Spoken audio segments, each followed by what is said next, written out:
explained to me that type 1 and 2 are experienced fighters who know how to fight fires that are actually flaming. They're not the mop-up crew. So 1 and 2 is what I was looking to hear. You declared a provincial state of emergency on May 28th with the understanding that from there that you could request federal backing and deploy resources within 24 hours. What happened? Federal resources for boots on the ground are equivalent to type 3 firefighters for mop-up. I have met with the brigadier generals prior to the response. They also are able to bring in equipment such as camps and tents, which we had made a request. I can't remember the date, but we did make a request for that. But the resources that... Was it before or after our houses burned? In regards to the cabins? The assistance, the federal assistance. I don't know. No, the federal, they asked for the federal assistance. I'd have to go back to the date, but it was to ask for camps, not for boots, okay? Not boots on the ground, because those are type 3s. So again, as Lyle says, we don't use them until mop-up, so because it was extremely volatile, and that is not their primary mission.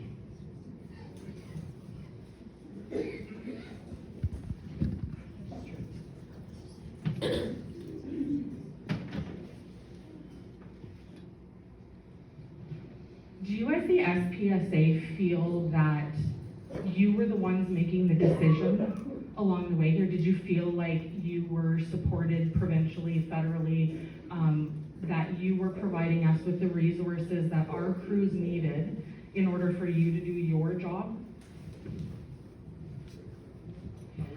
Did you guys have the capacity, the resources, and the power to make these decisions and get us the resources we needed? I would say yes. And the reason I say yes is we had provincial support. We had an organizational structure that counted on the compacts. So a lot of the work that is done prior to the season or prior to a fire breaking out is we have agreements across all of Canada, into the States, into Australia, into Mexico. So we have the ability to bring in resources. Planes, you heard me talk about bringing in water bombers, bringing in retardant tankers, bringing in water bombers from BC. We also brought in boots from the ground, on the ground for a number of different from provinces, from down in the States. So yes, we were supported for the resources that we need.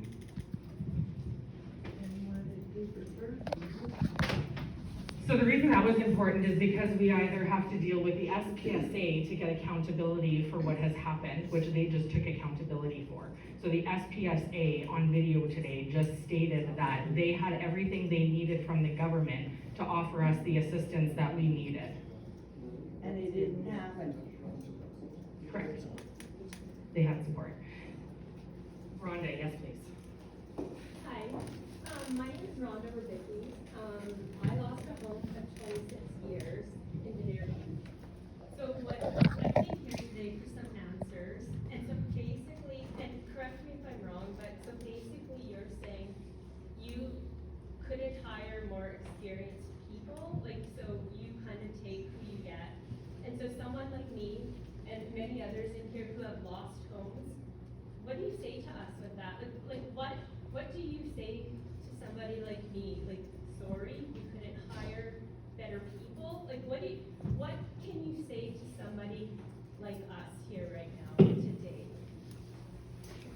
Especially when the experience did apply for the job and was turned down. In 15 years, I'm not gonna lie. I know my area. And you chose somebody else over me, Ryan. Okay, first and foremost, I can't speak to specific hirings because that Guy next to you that does occurs, the but hiring. what I can say is Rhonda, I don't know what you're going through. But I want to try to put as much resources in together from across government to help rebuild your life and your community. Is that going to happen overnight? No. And I know sorry is not what you want to hear, nor is that. We want somebody accountable for this. I understand stuff happens, and I get this came out of nowhere. I get all It didn't. I guess It didn't what come I out want of to know going forward from here is, are things gonna change? Like, are you maybe gonna look at your hiring process? Is something gonna change? Like, it's already done for us. Like, woulda, coulda, shoulda, I get that. I don't like it, but I get it. So going forward, what's going to happen from here? Like, are you guys gonna learn from this? Like, is there going to be, like, some other protocol put into place? Like maybe pay to train people? Like, I'm a healthcare worker. We're always looking for people, like, you know, like, so we're lobbying the government. We need to start maybe paying more people to go to school, to get more people. Like what, like, after seeing this, like, what is going to happen from this? Like, I get we can't go back. Going forward, how are we gonna prevent this? This could happen again later this summer, right here. Like, Absolutely. There's always lessons to be learned on any situation, and especially one like this tragedy and this wildfire. So of course, we're going to look at our processes. We train our firefighters, our type 1s and type 2 firefighters. You're right, experience, you earn that. That comes with years and years and years of experience, like Lyle and Brian sitting beside me. But we'll be looking at all of our processes. Where can we strengthen them? Where can we improve it? Another one that we're really going to have to look at, and I think this is as a province, is how do we get the fire smarting equipment out to your communities, our communities, before something like this happens. I mean, there are opportunities when you read out the mitigation aspect. There needs to be a lot more, especially in the urban interface. We have to put a lot more effort into that mitigation effort because, as you said, Rhonda, this could happen again. And so we really, really need to invest collectively on how do we improve that so that we can minimize or at least mitigate future events like this. So like, we wondered why there were more sprinklers, like there was no setup in plan. The fire took over Denair Beach at one section and it burned 300 homes. And our guys got pulled out for their safety. I would like you guys to stipulate that our guys were pulled out. They were actually told they had to leave to save their lives because they're carrying some guilt and they shouldn't be. And there was nothing in our community for them to even set up on to slow it down. Like my house was on 9, the fire ended on 8. There's no reason my house needed to burn, nor about 10 blocks moving No that. effort. There was no resources. Why weren't those resources there? You're talking about sprinklers? Is that what you're talking about? Anything. Yeah. Because I can tell you, and I've talked to our ERT who worked with the Denair Fire Department, and you're right, everybody had to pull out for their safety. The information that I've heard is that once the Ember storm came over, they started to have spot fires. Some of the structures started. As I understand it, everybody was still doing their absolute utmost best to protect the community, and I want to absolutely recognize the heroism of that. But eventually, I don't know what the number of it, but there was too many structures, and the egress point or the evacuation point of getting out of the community was threatened. And for, again, going back to exactly what you read about earlier, it's about lives first. But that didn't answer my question. The sprinklers, the extra resources that could have been within Denair Beach set up to cut it off at least at some point. They were. But weren't they in the fire dash? Yeah. I mean, what's the point They're, of having they that were, building there? they had to leave, this much I understand. There was no equipment in the fire taps anyway. That's right. and There was that's- no equipment in the fire patch, so this is my question for you guys for that purpose, is why.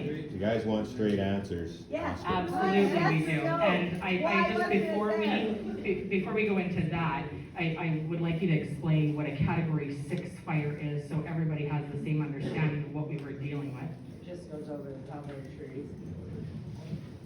You shouldn't try to fight So it. category 6 fire is it's a rank 6 fire. That's the highest rating of any fire we have. The intensities are similar to what you see in a hydrogen bomb. Air attack, any kinds of means of direct attack is lethal. You cannot go anywhere near that fire. And the only means you can do is basically indirect attack from a long, long ways away, a long-term planning. And in this this situation, that fire was too close. What day did they know it was a category 6 prior to hitting Danair Beach? Exactly what I was just gonna say. On which day did you realize it was a category 6? At what time did you realize it was a category 6? And at that point, what was put into play to prevent it from doing as much damage as it did? Okay, again, just to repeat, I wasn't there. No, One at a this- time, this- let him answer the question. Yes. I was. He has the information, he just can't say it firsthand, so he's telling us he wasn't there so that he's repeating what he's been told. Hearsay. So the information I got is when it hit the island, that's when they knew that they were in trouble, and they already started egressing from the community, What is egressing? leaving. And as the day progressed, that was at something like 10 o'clock in the morning. And Of the what wind- day? The winds only got worse and stronger as that happened, and that was the day that the burn over occurred. Which was, So when our fire crews were told that they should leave prior to this, there was hours before this, were they given any instruction